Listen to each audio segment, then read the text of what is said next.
नमस्कार सभी को दोस्तों। आज की इस वीडियो में हम बात करेंगे ऑपरेशन सिंदूर को लेके जो संसद में बहस हुई है। हो सकता है आपने अब तक उसके सारे हिस्सों को सुन लिया हो, बहुत कुछ समझ लिया हो, लेकिन यहाँ पे हम इन शॉर्ट ये डिस्कस करेंगे कि क्या सरकार ने सारे सवालों का जवाब दिया या ऐसा हुआ है कि जितने सवाल पहले थे बहस से पहले उससे ज़्यादा सवाल अब खड़े हो गए हैं। क्योंकि मोदी जी ने ना तो ट्रंप का नाम लिया ना तो चीन के बारे में चर्चा की, जबकि हकीकत यह है कि ऑपरेशन सिंदूर के दौरान पाकिस्तान की सबसे ज़्यादा मदद चाइना ने की और ऑपरेशन सिंदूर के बाद पाकिस्तान को सबसे ज्यादा सपोर्ट अमेरिका से मिला। और इन दोनों चीजों पे सत्ता पक्ष के किसी एक नेता ने एक शब्द तक नहीं बोला। इसीलिए मैं कह रहा हूं कि जितने सवाल इस बहस से पहले थे उनकी संख्या बढ़ गई है, जवाब किसी एक का भी नहीं मिला। आप संसद की पूरे 2 दिन की बहस सुनने के बाद सरकार से बस एक ही सवाल पूछोगे कि आप कहना क्या चाह रहे हो, क्योंकि 56 इंच के सीने वाले माँ भारती के इस लाल ने ऐसा कमाल किया है, ऐसे गोल गोल बातों में घुमाया है कि एक भी सवाल का जवाब नहीं दिया। इस पूरे बहस में मोदी जी ने कई बार नेहरू का नाम लेके, कभी इंदिरा गांधी का नाम लेके मुद्दे से बस ध्यान भटकाया, लेकिन ऑपरेशन सिंदूर से जुड़ी हुई कोई भी ठोस जानकारी नहीं दी। विपक्ष ने लगातार प्रधानमंत्री जी से पूछा कि इस ऑपरेशन के दौरान हमारा नुकसान कितना हुआ, हमारे कितने जहाज गिरे, और जब पाकिस्तान इतनी कमजोर स्थिति में आ चुका था तो फिर अचानक से हमने सीज फायर क्यों किया। राजनाथ सिंह जी ने कहा कि जो हमने पहले से डिसाइड किया था वो टारगेट हमने अचीव किया, पाकिस्तान की जमीन पे कब्जा करना हमारा मकसद नहीं था। तो गौरव गोगोई ने इस पे पूछा कि क्यों नहीं था हमारा मकसद, आखिर अब हम पीओके को नहीं लेंगे वापस तो कब लेंगे। और भाजपा के तो कई नेताओं ने कहा है कि अगर तीसरी बार मोदी जी पावर में आते हैं तो ये लोग 6 महीने के अंदर पीओके को वापस ले लेंगे। और जब मौका मिला तो कह रहे हैं कि पाकिस्तान में जमीन कब्जाना हमारा मकसद नहीं था। तो क्या फिर जो चुनाव में कहा गया था वो बस जुमला था? तो इन सारे सवालों का जवाब देने की बजाय मोदी और उनके कैबिनेट के मंत्री बस पिछली कांग्रेस सरकारों पर आरोप लगाते रहे, लेकिन अपनी सरकार के 11 सालों के किए गए कामों के बारे में कोई चर्चा नहीं की। राहुल गांधी ने खुला चैलेंज किया कि अगर प्रधानमंत्री मोदी में हिम्मत है, इंदिरा जी की आधी भी हिम्मत है, तो ट्रंप का नाम लें और बताएं सदन में कि ट्रंप झूठ बोल रहा था और हमारे कोई विमान नहीं गिरे। लेकिन मोदी जी ने ऐसा नहीं किया।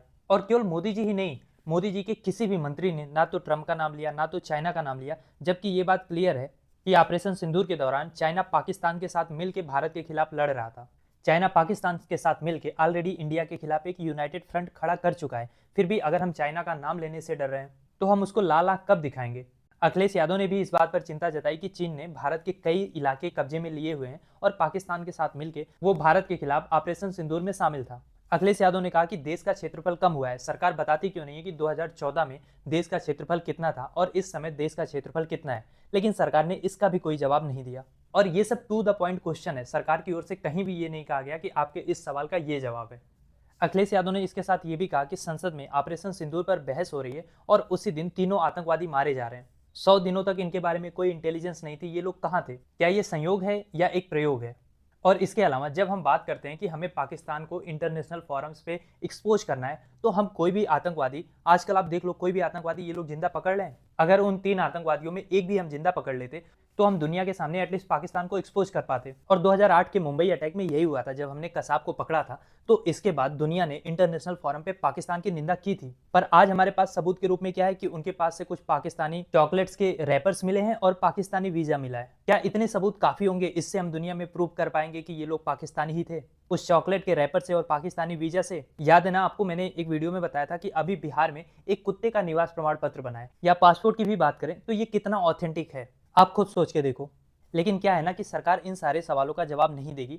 ट्रांसपेरेंसी की बात आप करोगे तो आप एंटी नेशनल हो और ऑपरेशन के नाम ऐसे रख देंगे। इस ऑपरेशन का नाम इन्होंने ऑपरेशन महादेव रखा। अब आप इस पे सवाल खड़े कर रहे हो तो आप एंटी हिंदू हो। प्रियंका गांधी ने अपने स्पीच में कहा कि यदि सरकार झूठी और कायर होती है तो सेना की बहादुरी को भी कम कर सकती है। उन्होंने कहा कि देश को प्रतिशोध के साथ साथ सभी के प्राणों की रक्षा का प्रण भी चाहिए। अगर आतंकवादी हमारे देश के अंदर घुस रहे हैं, 250 किलोमीटर अंदर घुस के वो खुलेआम गोलीबारी कर रहे हैं, लोगों से उनका धर्म पूछ के मार रहे हैं, लेकिन वहां पे एक भी सुरक्षा कर्मी नहीं है, तो ये सरकार की विफलता है। प्रियंका गांधी ने यह भी कहा कि जब 2008 में मुंबई अटैक हुआ था तो उसकी नैतिक जिम्मेदारी लेते हुए मुख्यमंत्री से लेकर गृह मंत्री तक ने इस्तीफा दिया था। आज की सरकार में नैतिक जिम्मेदारी किसने ली, किसने इस्तीफा दिया? राहुल गांधी ने कहा कि ऑपरेशन सिंदूर केवल 22 मिनट तक चला और 1:35 पर भारत ने पाकिस्तान को फोन करके कहा कि हमने केवल आतंकी ठिकानों को निशाना बनाया है और हम एस्केलेशन नहीं चाहते। तो ये एक तरीके से दुश्मन को ये बताना है कि हमारे अंदर पॉलिटिकल विल नाम की कोई चीज ही नहीं है। राहुल गांधी के अनुसार इस तरीके का छोटा ऑपरेशन कोई विजय उत्सव नहीं था, बल्कि प्रधानमंत्री की छवि बचाने का एक प्रपंच था। उन्होंने external affair minister S Jaishankar की बातों का जवाब देते हुए कहा कि हाँ, ये बात सच है कि कई देशों ने आतंकवाद की निंदा तो की, पर किसी भी एक देश ने इस हमले के लिए पाकिस्तान की निंदा नहीं की। और बाद में जब प्रधानमंत्री जी ने भी जवाब दिया तो उन्होंने भी यही कहा कि किसी देश ने भारत की कार्रवाई पर आपत्ति नहीं जताई, लेकिन किसी ने पाकिस्तान का नाम भी नहीं लिया, तो इस पे उनका कोई जवाब नहीं था। इसके अलावा विपक्ष ने सरकार पर चीन के साथ विदेशी निवेश के मामले में नरमी दिखाने का आरोप लगाया, क्योंकि सरकार ने अभी चाइनीज लोगों के लिए ई वीजा अलाउ कर दिया है, जबकि ये बात क्लियर है कि पाकिस्तान के साथ ऑपरेशन सिंदूर के दौरान चाइना ने पाकिस्तान को हथियार सप्लाई किए थे, जिसकी वजह से भारत को स्टार्टिंग में एक सेटबैक भी देखने को मिला। तो ऐसे में ये जो गोलमोल फॉरेन पॉलिसी है हमारी, इसकी सच्चाई क्या है, ये देश की जनता को जानने का हक है। मोदी जी बार बार कह रहे हैं कि ऑपरेशन सिंदूर अभी जारी है, तो अगर ऑपरेशन सिंदूर अभी जारी है तो हम पाकिस्तान के साथ क्रिकेट क्यों खेल रहे हैं? और जब भाजपा के सारे मंत्री, यहाँ तक कि प्रधानमंत्री, तीन तीन पीढ़ियां पीछे जाके सीधे नेहरू जी पे और इंदिरा गांधी पे हमला करते हैं, तो कम से कम अमित शाह ये बता दें, उनकी एक पीढ़ी नीचे जो जय शाह उनके सुपुत्र हैं, वो पाकिस्तान के साथ मैच क्यों करा रहे हैं? और फाइनली अखिलेश यादव के शब्दों में कि मैं दुनिया को मनाने में लगा हूं और मेरे अपने मुझसे रूठते जा रहे हैं। 32 देशों में हमने अपने सांसदों का डेलीगेशन भेजा ये बताने के लिए कि ऑपरेशन सिंदूर के दौरान हुआ क्या, पहलगाम आतंकी हमले के दौरान हुआ क्या, पाकिस्तान की भूमिका क्या थी। लेकिन देश के अंदर, देश के लोगों को, संसद के अंदर विपक्षी नेताओं को हम ये बताने को तैयार नहीं है कि हमारे कितने विमान गिरे, हमने क्यों सीज फायर किया। वैसे आप जवाब की उम्मीद करेंगे भी कैसे? मोदी जी संसद शुरू होने से पहले विदेश निकल लेते हैं, देश में रहते हुए भी वो संसद को अटेंड नहीं किए, लास्ट में केवल आके अपना 1 घंटे से ऊपर का संवाद जो बोलना था उनको बोल के चले गए। संसद में बैठना, विपक्षी नेताओं को सुनना या सर्वदलीय कोई मीटिंग हो उसमें जाना, ये अपने आप को उन चीजों से ऊपर समझते हैं। अब ये चीज देश की जनता को डिसाइड करना होगा कि क्या देश से, संसद से, सवालों से, जिम्मेदारियों से, इन सारी चीजों से ऊपर हमें मोदी जी को रखना है या फिर उनकी भी जवाबदेही तय होगी।